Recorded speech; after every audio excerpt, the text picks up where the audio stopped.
कोविंद आज शिक्षकों का सम्मान कर रहे हैं। आज शिक्षक सम्मान समारोह का आयोजन किया जा रहा है। बिल्कुल, और इसी के साथ शुभांगी छत्तीसगढ़ का भी रुख करें क्योंकि वहां पर राज्य स्तरीय शिक्षक सम्मान समारोह का आयोजन किया गया है। महत्वाकांक्षाओं को पूरा कर सके। शिक्षकों का कर्तव्य है कि वे अपने विद्यार्थियों में अध्ययन के प्रति रुचि जागृत करें। संवेदनशील शिक्षक अपने व्यवहार, आचरण व शिक्षण से विद्यार्थियों का भविष्य संवार सकते हैं। प्रिय शिक्षकगण, पिछले वर्ष लागू की गई हमारी राष्ट्रीय शिक्षा नीति में भारत को ग्लोबल नॉलेज सुपर पावर के रूप में स्थापित करने का महत्वाकांक्षी उद्देश्य निश्चित किया गया है। विद्यार्थियों को ऐसी शिक्षा प्रदान करनी है जो ज्ञान पर आधारित न्यायपूर्ण समाज के निर्माण में सहायक हो।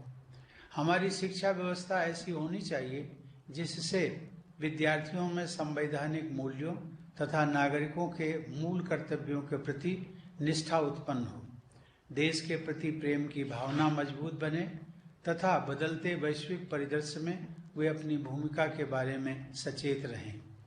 शिक्षकों को इस बात का विशेष ध्यान रखना चाहिए कि प्रत्येक विद्यार्थी की क्षमता अलग होती है, उनकी प्रतिभा अलग होती है, मनोविज्ञान अलग होता है, सामाजिक पृष्ठभूमि व परिवेश भी अलग अलग होता है। इसलिए हर एक बच्चे की विशेष जरूरतों, रुचियों और क्षमताओं के अनुसार उसके सर्वांगीण विकास पर बल देना चाहिए। मेरा मानना है कि हर किसी के व्यक्तित्व का निर्माण आरंभ में उसके माता पिता एवं शिक्षकों द्वारा शुरू किया जाता है।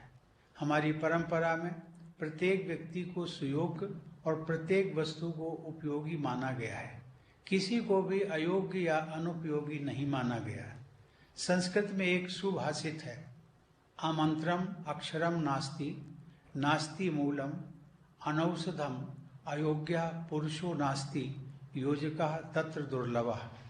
अर्थात ऐसा कोई अक्षर नहीं है जिसके प्रयोग से सार्थक कथन अथवा मंत्र की रचना ना हो सके।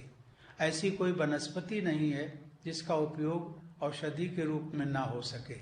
ऐसा कोई व्यक्ति नहीं है जिसमें योग्यता ना हो, लेकिन इन सब का संयोजन करने वाले व्यक्ति ही दुर्लभ होते हैं।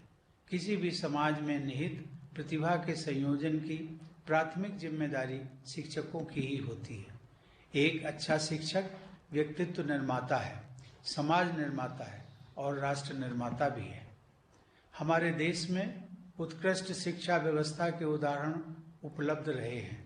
लगभग 125 वर्ष पहले पश्चिम के विकसित देशों में शिक्षाविद विद्यार्थियों को शारीरिक दंड देने के विषय में वाद विवाद कर रहे थे तथा spare the rod and spoil the child की सोच को विश्व के प्रमुख शिक्षण संस्थानों द्वारा अपनाया गया था। उस समय गुरुदेव रविंद्रनाथ टैगोर द्वारा स्थापित विद्यालय शांति निकेतन में शारीरिक दंड सर्वथा वर्जित था। गुरुदेव मानते थे कि ऐसे दंड का विद्यार्थियों के कोमल मनोमस्तिष्क तथा व्यक्तित्व विकास पर प्रतिकूल प्रभाव पड़ता है। आज पूरा शिक्षा जगत इस मनोवैज्ञानिक तत्व को स्वीकार करता है। इस प्रकार भारतीय परंपरा के संवाहक गुरुदेव रविंद्रनाथ टैगोर की शिक्षा संबंधी सोच अत्यंत आधुनिक थी। हमें अपनी परंपरा में निहित आधुनिकता को अपनाना है। आपको यह सदैव ध्यान में रखना है कि भय पर आधारित शिक्षा के मुकाबले प्रेम पर आधारित शिक्षा अधिक कारगर सिद्ध होती है। देवियों और सज्जनों, पिछले लगभग 1.5 वर्ष से संपूर्ण विश्व कोरोना महामारी के कारण उत्पन्न हुए संकट से गुजर रहा है। इस परिस्थिति में जब सभी कॉलेज और स्कूल बंद थे, तब भी शिक्षकों ने विषम स्थितियों का सामना करते हुए बच्चों की शिक्षा का क्रम रुकने नहीं दिया। इसके लिए शिक्षकों ने प्रयासपूर्वक बहुत कम समय में ही डिजिटल प्लेटफॉर्म्स का उपयोग करना सीखा और शिक्षा प्रक्रिया को जारी रखा। ऐसे सराहनीय प्रयास करने वाले कुछ शिक्षकों को आज पुरस्कृत भी किया गया है।